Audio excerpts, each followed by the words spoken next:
Salut à tous et bienvenue pour l'épisode 9 avec les San Antonio Spurs.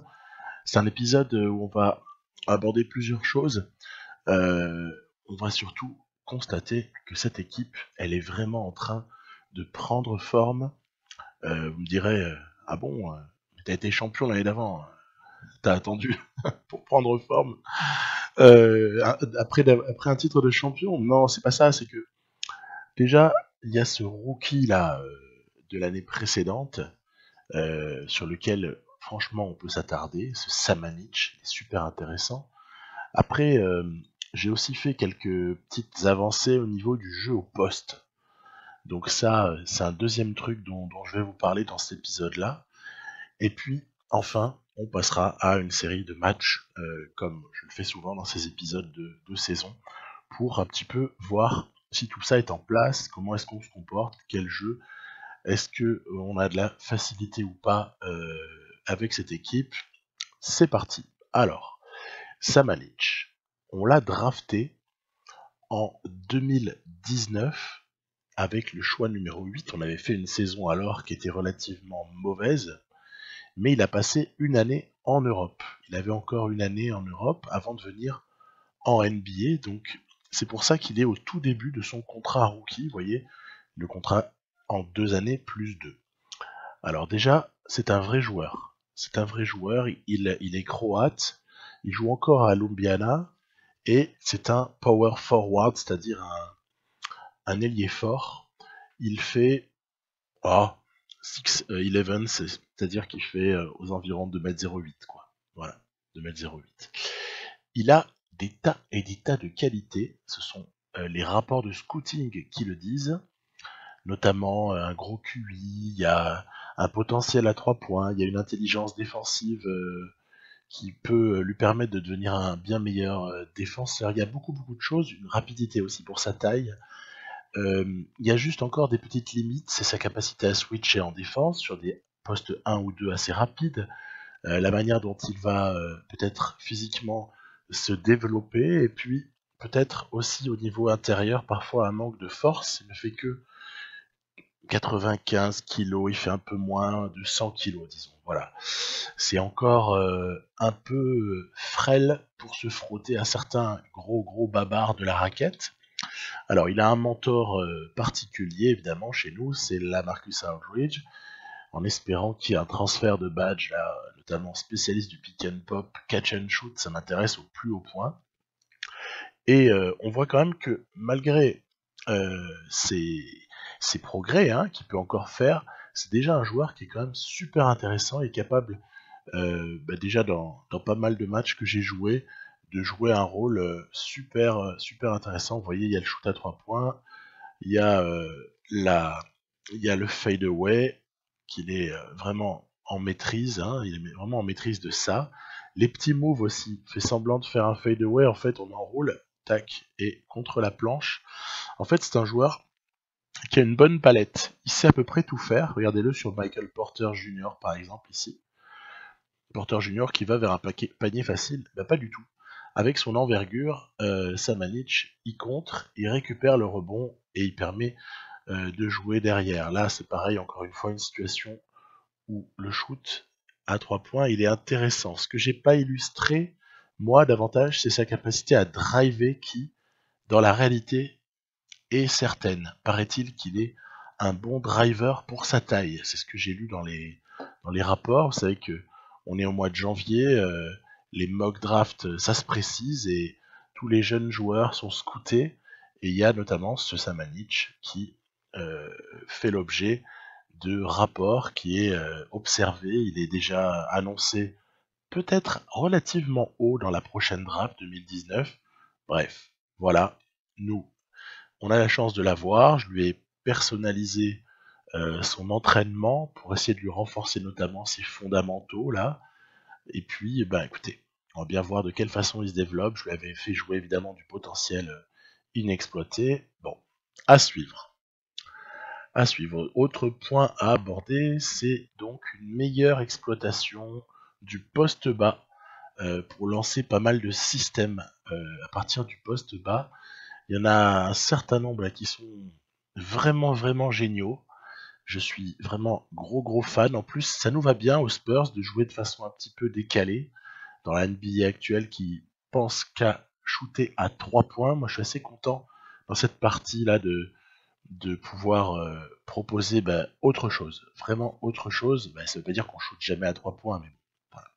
Alors, on commence par un système basique. Je vais en développer deux. C'est le Punch 5.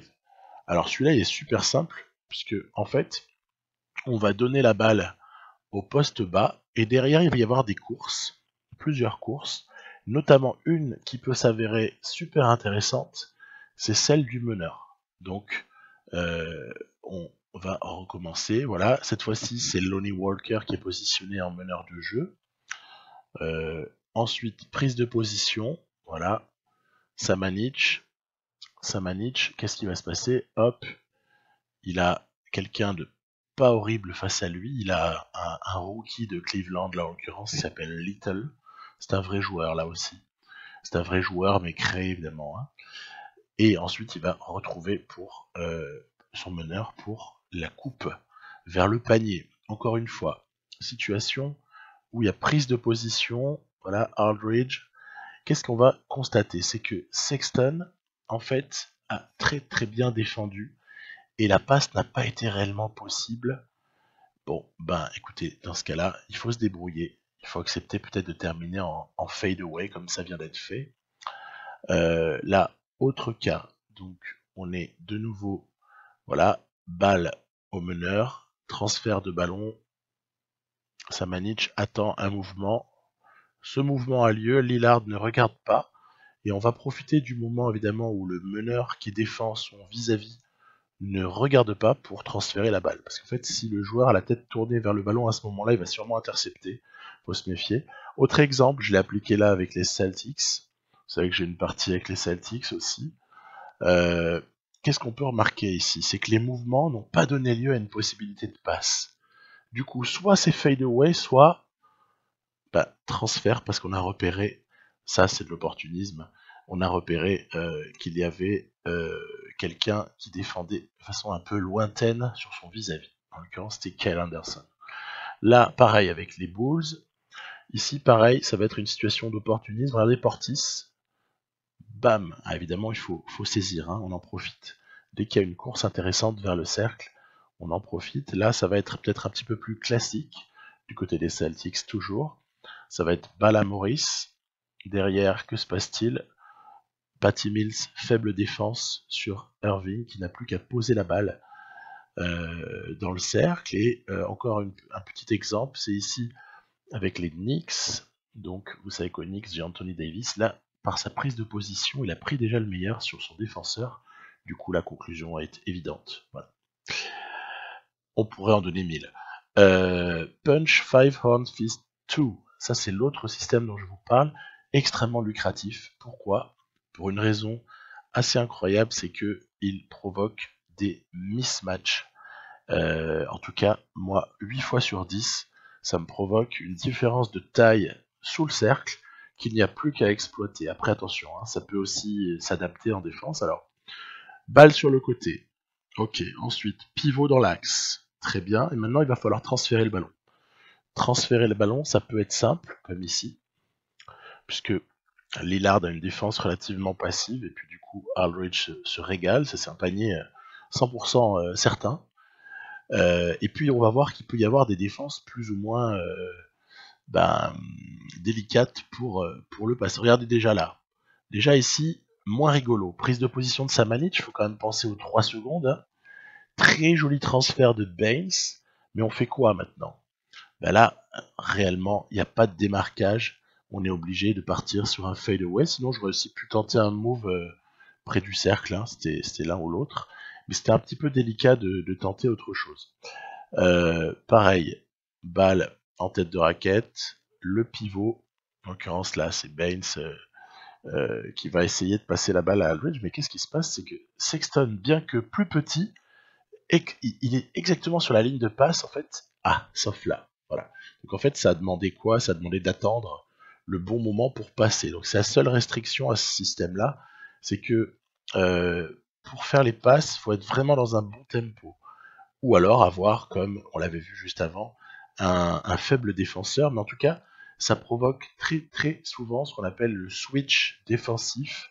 Et ça, déjà, c'est hyper intéressant, parce que si on arrive à faire switcher en face, bah, on est à peu près certain d'avoir un panier relativement facile. Pareil là, Samanic, hop, très facile. Il se retrouve face à un petit, du coup, bah, sous le cercle, ça dépose la balle. Donc c'est vraiment ça pour moi l'intérêt principal. À la limite, on pourrait se dire, voilà, si le décalage se fait, attention pour la passe, voilà. Si le décalage se fait, c'est cousu de fil blanc. Si le décalage ne se fait pas, si la passe est rendue difficile, là c'est plus pareil, hein. C'est plus pareil. Donc là pareil, je l'avais commandé cette fois-ci pour Davis et c'est Porzingis, l'ailier fort, qui doit faire la passe, mais regardez, compliqué. Alors Ford, il conteste. Là il y a Yabusele en face de Porzi, donc je vais choisir plutôt le petit spin move pour Porzingis. Voilà, parenthèse refermée pour ce qui est des non-Spurs. Donc tous ces systèmes, évidemment, ils se déroulent super différemment et ils s'exploitent pas de la même manière.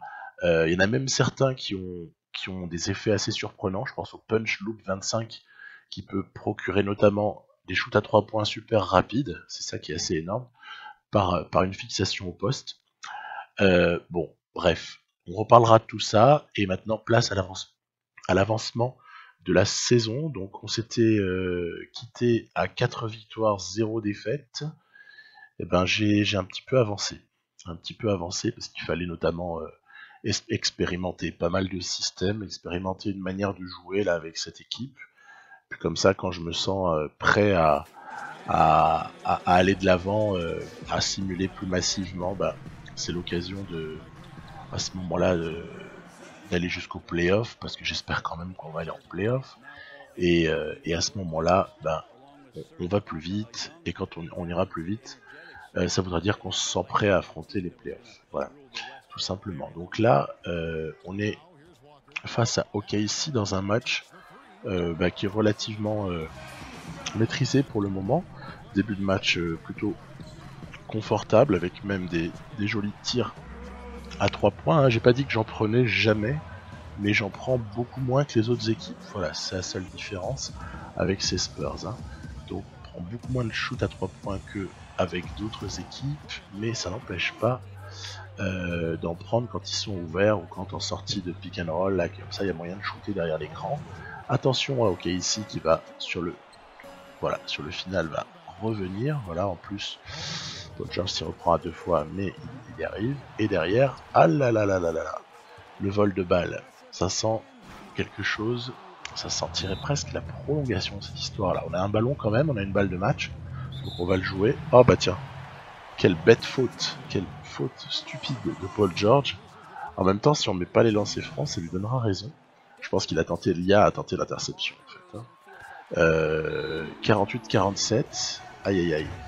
Qu'est-ce qu'on va bien pouvoir faire? Interception. Ah là là là là.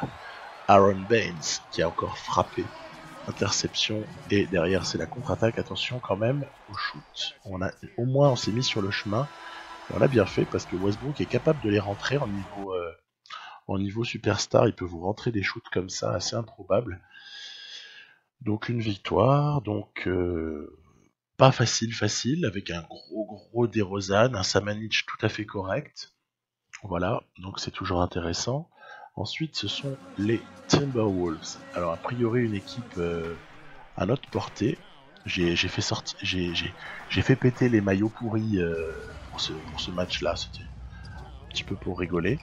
Bon, c'est pas forcément si facile que ça. Il y a notamment un type auquel j'ai donné du temps de jeu plus, c'est Forbes.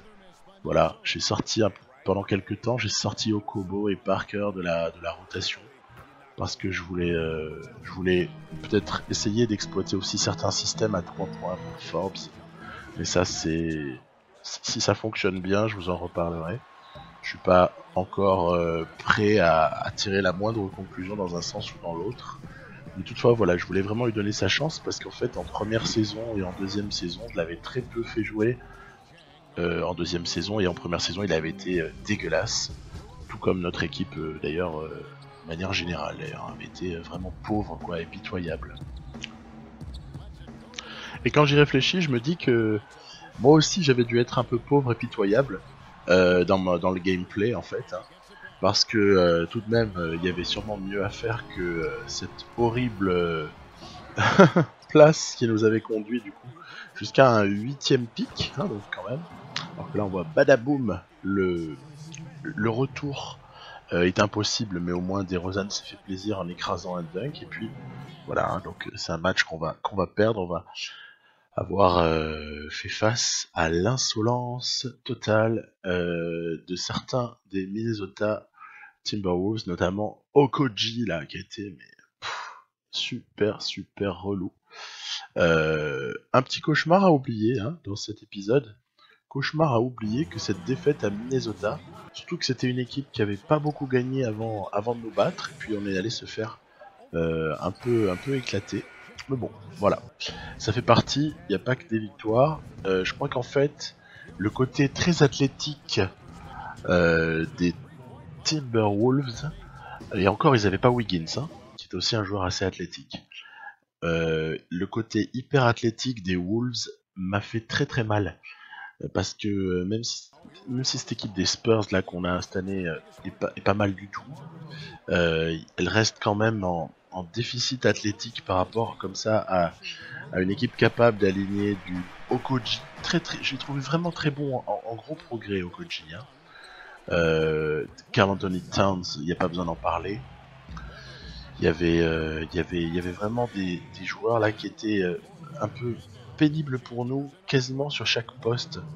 Voilà, donc derrière on se reprend du côté des Clippers avec homme du match Jakob Poeltl. Ça fait bien plaisir et justifie sa prolongation de 4 années plus option. Voilà, donc grosse victoire. C'est pour ça que j'ai fait un résumé très court. Il n'y a pas de suspense dans ce match là, donc il y a eu quand même un énorme Harris, hein, attention, hein. Mais voilà, nous on est contents. Et puis il y a un truc un peu particulier à noter sur ce match là, c'est le 5x5 de Poeltl. C'est très rare de faire 5x5. C'est-à-dire au moins 5 unités dans chaque rubrique. Hein. Là on voit des points, des rebonds, 5 passes, 5 interceptions, 5 contres. Donc ça c'est une performance qui n'a pas lieu très souvent. Le dernier à faire un truc comme ça il n'y a pas si longtemps de mémoire, je crois que c'est Anthony Davis qui en a claqué un. Mais c'est pas souvent, c'est vraiment pas souvent du tout. Donc on continue notre petit... on est en road trip, hein. Mine de rien, on est en road trip. Même si c'est un road trip à l'ouest, mais quand même. Hein. Donc voilà, petit système que je vous détaillais un petit peu tout à l'heure. Voilà, c'était bien un punch 5 fist horns 2.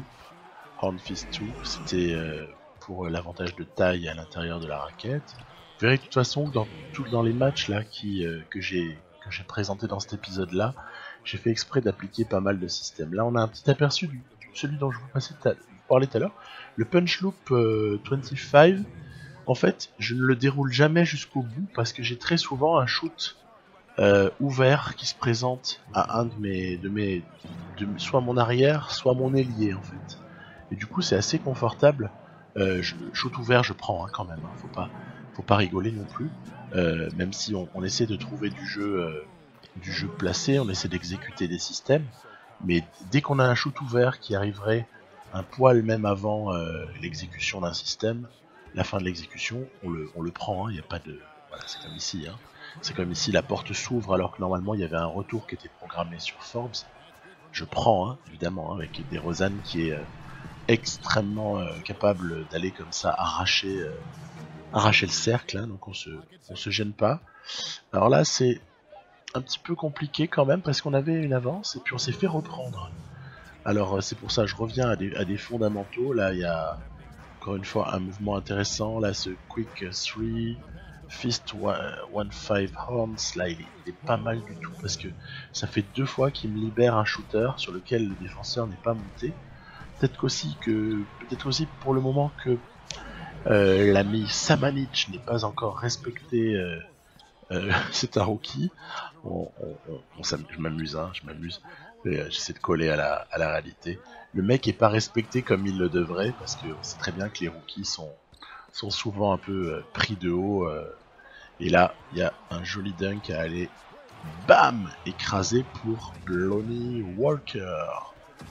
Mais derrière, il y a une défense inexistante sur McCollum. En fait, j'ai flotté, je savais pas s'il allait s'écarter à 3 points ou s'il allait coller.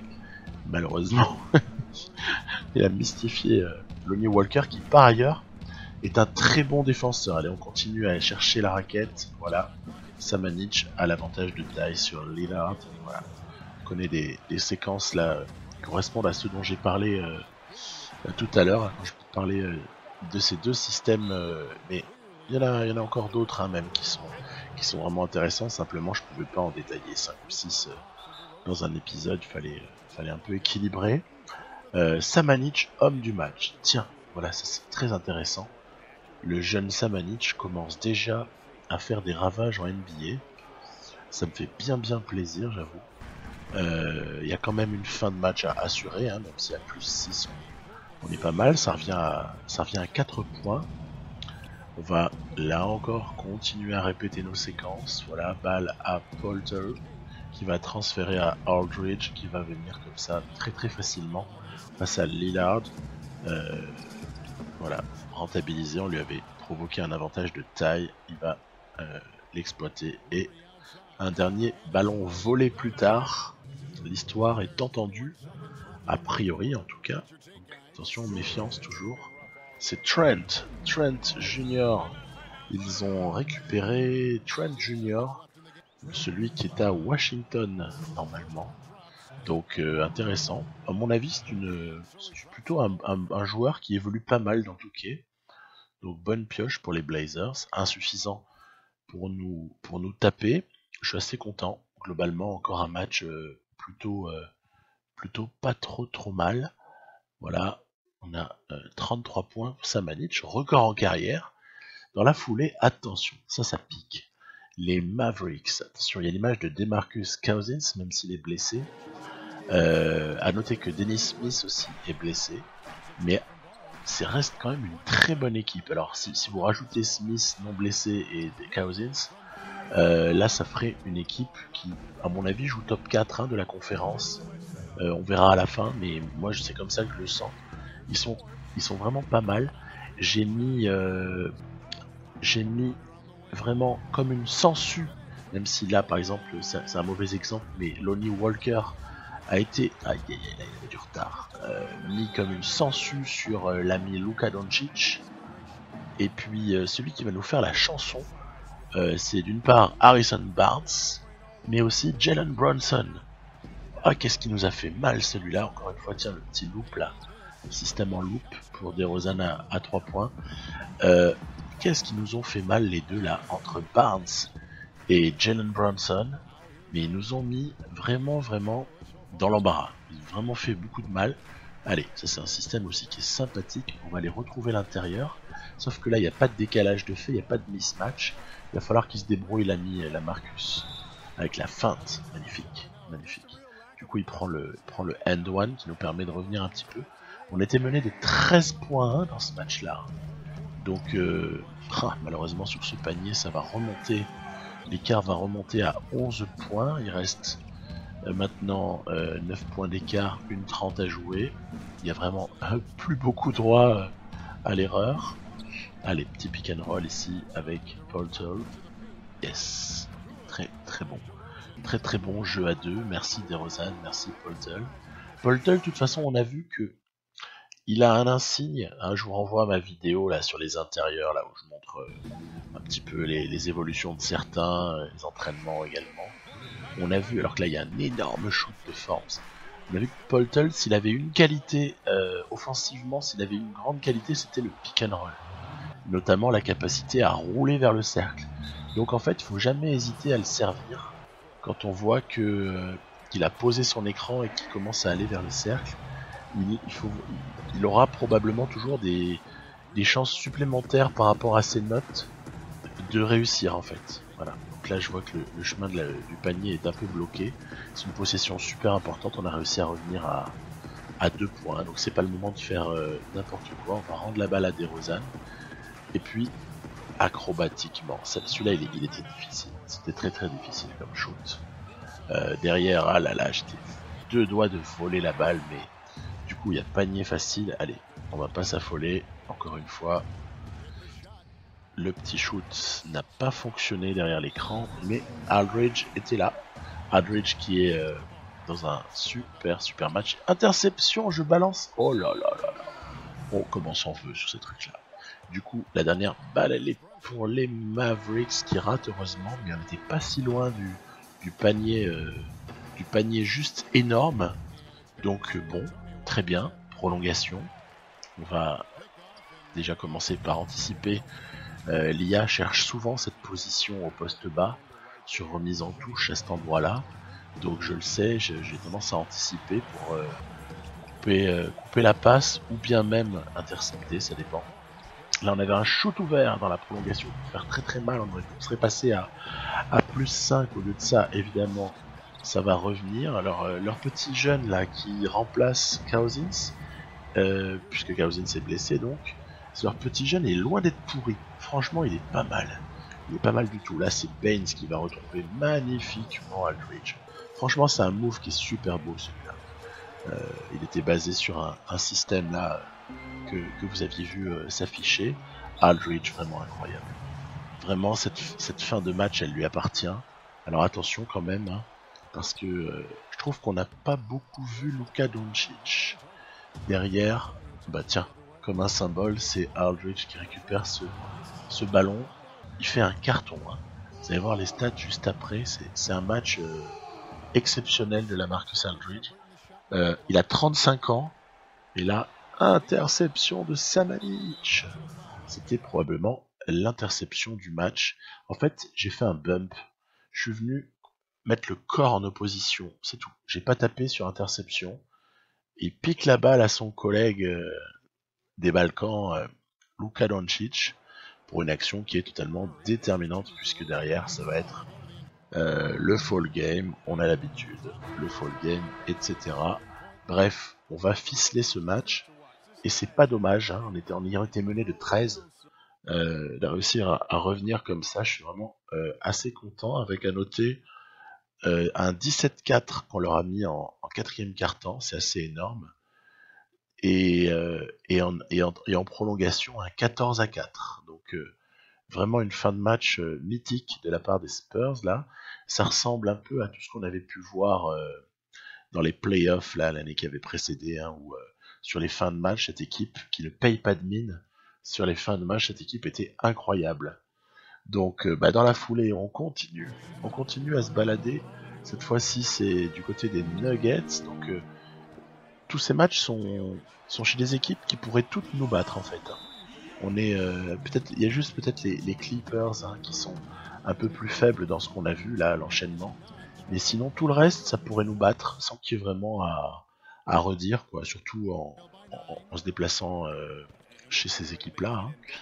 Donc bon, plutôt sympa le road trip pour le moment. Alors, qu'est-ce que ça donne? Plutôt un début de match qui est pas mal. Je suis assez content de donner des minutes à Forbes parce que je trouve qu'il arrive à mettre ses petits 3 points là de temps en temps. Et c'est assez intéressant dans la rébellion de l'ami Plumlee là qui vient nous coller un 10 points de retard. C'est assez relou. Heureusement qu'on arrive comme ça, voilà, à trouver du shoot extérieur par-ci par-là.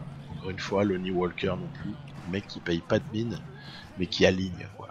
Il est assez régulier. Franchement, 21 ans. 21 ans. Ça veut dire qu'il y a un sacré avenir pour ce gars-là.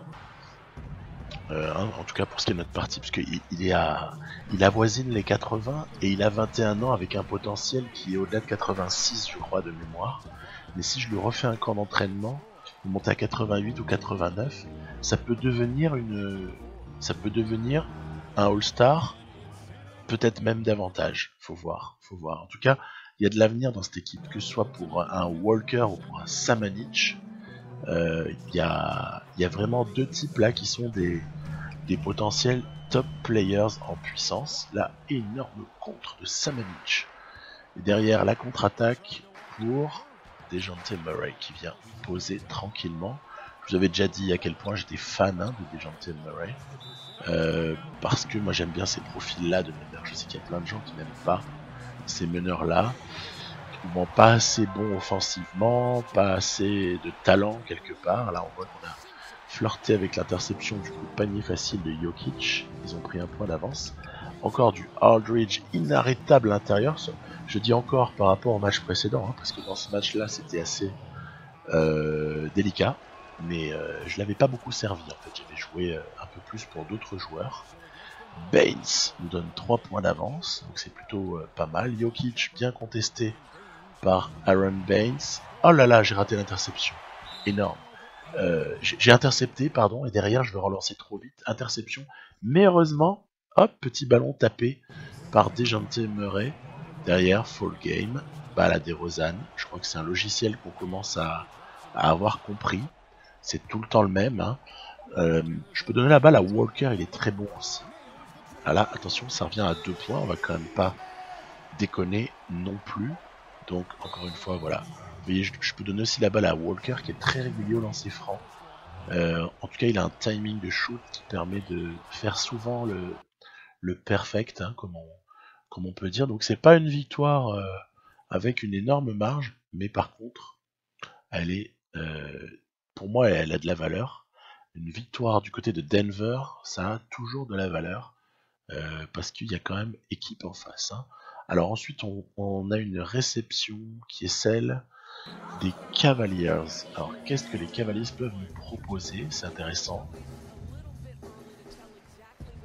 C'est intéressant parce qu'en fait, ils ont gardé Kevin Love et ils ont eu le développement de Sexton. Donc ça, c'est toujours intéressant de voir comment est-ce qu'un jeune joueur dont on parle peut évoluer. Après, il y a un type qu'ils ont eu à la draft par contre précédente, c'est Nassir Little. Attention, pourquoi je dis son nom? C'est parce qu'il y a un vrai joueur en fait. Ce type-là, c'est aussi un prospect qui est attendu à l'une des drafts 2019 ou 2020. Ça dépendra de s'il décide de se présenter à la draft ou pas. Donc aux alentours, je dirais, d'un choix 10. Enfin, c'est une fin de top 10 à peu près du Nassir Little. Hein, donc ça peut être un joueur intéressant. On continue à exécuter nos petites séquences, hein, mais on voit que les Cavs ont fait un bon début. Voilà, il y a aussi voir comment a évolué un Nance par exemple, un Larry Nance Jr., qui est un joueur pour le coup qui est pas inintéressant, hein. Même un Jordan Clarkson, alors que là on voit un shoot aussi très insolent de Kevin Love qui fait que les Cavs avec du bon pourcentage au shoot, hein, et aussi un problème au rebond de notre côté. Gros problème au rebond en cette première mi-temps. Ils nous ont un peu partousé au rebond. Donc pas évident, on se retrouve à au-delà de la moitié du troisième quart, on est à -9 quoi. Si on m'avait dit que j'allais être dans cette situation-là, j'aurais pas forcément cru. Sexton est vraiment fort. Hein. D'ailleurs, vous voyez, ils ont recruté Diallo là, celui qui appartient actuellement aux Pelicans. Ils le font jouer ailier fort, pourquoi pas. Moi je trouve ça un peu limite, j'aurais fait jouer ce type-là pivot, mais bon, pourquoi pas. On continue, toujours les petites exécutions. C'était un Fisselbury plat 41, hein, que j'ai déjà présenté dans mes épisodes d'Indiana Pacers. Derrière, on est mené de 6 points à 1,30. C'est pas évident. Hein. Il faut qu'on donne la balle à DeRozan et à Aldridge, hein, dans ces cas-là, quand ça commence à être beaucoup trop chaud. Donc c'est ce que je fais, voilà, balle à la Marcus. Qu'est-ce qu'il va nous faire, la Marcus? Il est face à Kevin Love. C'est pas le meilleur défenseur de la Terre, Love, mais il a quand même une forme de présence. Ça va, très très bon. Très très bon petit mouvement. On est à -2. Derrière, le malicieux DeRozan va se faufiler le long de la ligne de fond pour ramener à égalité. Attention, balle à Sexton. On va essayer de ne pas faire de blagues. Aïe aïe aïe aïe aïe aïe. Kevin Love qui nous plante. Aïe aïe aïe. Il trouve la faute comme ça à 4 secondes de la fin. Donc évidemment je vais demander un temps mort. Et puis on va voir ce qu'on est capable de faire. Balle à DeRozan. Le fade away. La signature DeRozan. Donc derrière, ben voilà, ça va shooter. Non, on va aller en prolongation. Voilà. Donc pas évident déjà, hein, de se retrouver en prolongation face à ces Cavs là. Honnêtement, j'aurais plutôt pensé avoir du mal face à d'autres équipes, mais pas nécessairement celle-là, quoi. Hein. Allez, un petit punch 5 pour pour essayer d'aller chercher des points entre guillemets faciles quand on est comme ça en situation de difficulté, en prolongation. On a besoin surtout de... Ah là là, c'est pas possible, oubli défensif. En fait, il s'est fait prendre dans un écran, Walker. Walker a été pris dans un écran, c'était un joli système des Cavs. Celui-là a été dur à parer. Ensuite, allez, un Fist 24 Flex. Normalement, il y a quelqu'un qui va venir couper. Mais au lieu d'être Baines, comme normalement c'est prévu, bah, ce sera LaMarcus Aldridge. Voilà. Donc, on est toujours à -1. On a encore la pression, hein. Faut encore réussir à marquer un panier là, parce que... comment dire, il reste pas beaucoup de temps. Allez, on va faire confiance à l'exécution du système jusqu'au bout. Young va servir Samanic. Samanic va avoir le ballon pour la victoire. Qu'est-ce qu'il va nous faire, Samanic? Ouais. Le petit move contre la planche. Magnifique. Voilà, ça fait plaisir. Premier game winner en fait pour Samanic. C'est pas dommage. C'est pas dommage du tout. Donc voilà, on voit qu'on a été très très pauvre, mais aussi sur un petit échantillon à 3 points, après que 5 shoots, quoi. Ce qui est vraiment pas grand chose. Voilà, donc gros match de Aldridge, gros match de Samanic. En face, c'est du Sexton, du Deadman. Ah oui, j'avais oublié de le mentionner, ils avaient Dwayne Deadman. Et on se retrouve à 10 victoires pour une défaite. Bon, c'est plutôt pas mal. Là, on a balayé 7 matchs dans cet épisode-là. Les questions qui se posent, c'est que, bah oui, bien sûr que je vais être amené à simuler. Alors, je vous ai sorti les stats là, les stats de certains de l'équipe. On va être amené donc à simuler pour avancer quand même. Hein. Je vais pas jouer 82 matchs non plus. Qu'est-ce que ça peut donner cette équipe en simulant? Parce qu'on voit qu'en jouant, bon ok, ça va. Après, je suis sûr qu'il va y avoir d'autres systèmes qui vont se dégager et qui vont devenir là encore plutôt sympas à jouer. Donc je vais pas m'en priver. Vous présenter ce que j'aurais éventuellement trouvé entre temps là, parce que je vais encore essayer d'autres petits trucs. Ensuite, bah, finalement essayer d'évaluer là encore. Est-ce qu'on a une vraie chance en fait cette année de faire d'aller chercher le titre, de faire ce back-to-back ou pas? En fait, pourquoi pas finalement? Pourquoi pas? On va juste voir comment on se comporte face à des Warriors, des trucs comme ça. Voilà, bref, je vous dis à très très bientôt pour la suite. Bye bye.